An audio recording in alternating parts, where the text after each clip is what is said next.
इथं आल्यापासून ना काय पडतंय तरी, फुटतंय तरी, सांडतंय तरी, काय झालंय काय माहिती. या वरती भांडी धुवून ठेवली होती. ह्याच्यामध्ये टपामध्ये मी जाळी ठेवली आणि त्याच्यात भांडी कप वगैरे होते. धडाम करणं वरून पडलं खाली. सगळे 3 का 4 कप होते माझे, ते पूर्ण फुटले. 4 होते वाटतं, 3 फुटले, 1 राहिला आता फक्त. आणि इथे चालली ड्रायफ्रूटच्या लाडूची तयारी. मी सगळं सामान आणलं होतं, त्या दिवशी दाखवलं होतं. मी पूर्ण आज काढलं, साफसफाई केली त्यांची. काही पॅकेटमध्ये जे चांगले साफ होते ते तसेच आहेत.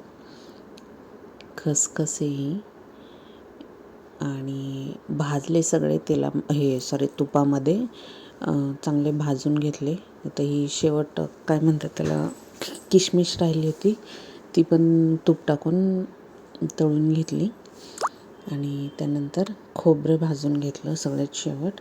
आणि हे चांगलं भाजल्यानंतर त्याला गार होण्यासाठी ठेवलं. आणि इकडं खजूर म्हणतात ना ते डेट्स, ते चालले. आणि हे बघा, तुपाचा वास आला की ह्याला येऊन बसायचं की तुपाचा वास आला की त्याला पाहिजे काय ना काय.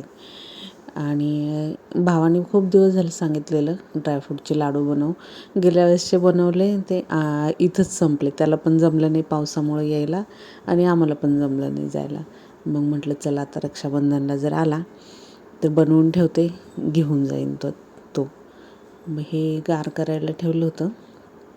गार झाल्यानंतर पिसलं त्याला मिक्सरमधून, ते स्किप झालं माझ्याकडून. आणि नंतर कढईत तूप टाकून त्याच्यात हे टाकलं आपलं ते डेट्स. मग डेट्स चांगले हे करून घेतले तुपावरती, त्याला पण परतून घेतलं चांगलं. आणि परतल्यानंतर ते असे हे होतात, कडक जे असतात ना ते थोडेसे लूज होतात. मग लूज झाल्यानंतर त्याला थोडंसं आपल्या उकळीचं कुटायचं आहे का, त्याने थोडंसं कुटले. आणि नंतर थोडंसं परतलं अजून. परतल्यानंतर हे डेट्स थोडेसे असे हे होईनात, एकदम पेस्ट होती त्याची तसे. मग काय करावं लागलं मला, परत ते मिक्सरमधून पूर्ण सगळ्या ह्याच्यात मिक्स करून मिक्सरमधून काढावं लागले. आणि नंतर मग त्याचे लाडू बांधता आले. कारण ते हे झालं नव्हतं एकदम असं म्हणजे पेस्ट झाली नव्हती ना. पेस्ट झाल्याच्या नंतर त्याच्यात फक्त हे ड्रायफ्रूटची पूड टाकून मिक्स करता येत होती, पण झालीच नव्हती. म्हणून मग मला परत मिक्सरमधून काढावं लागलं ते. आणि इकडे चालले लाडू बांधायचं काम. लाडू बांधून घेतले सगळे.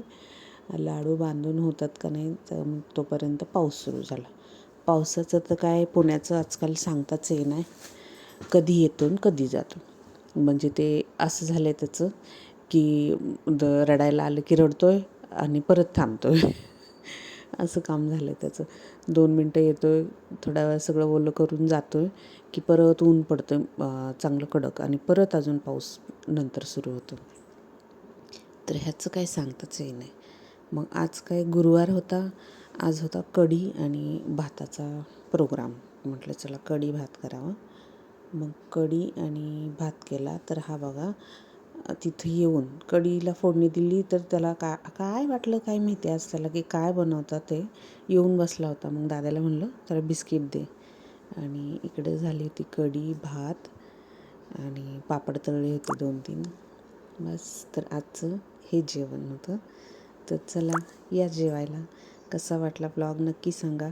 आवडला असेल तर लाईक, शेअर आणि सबस्क्राईब नक्की करा. बाय.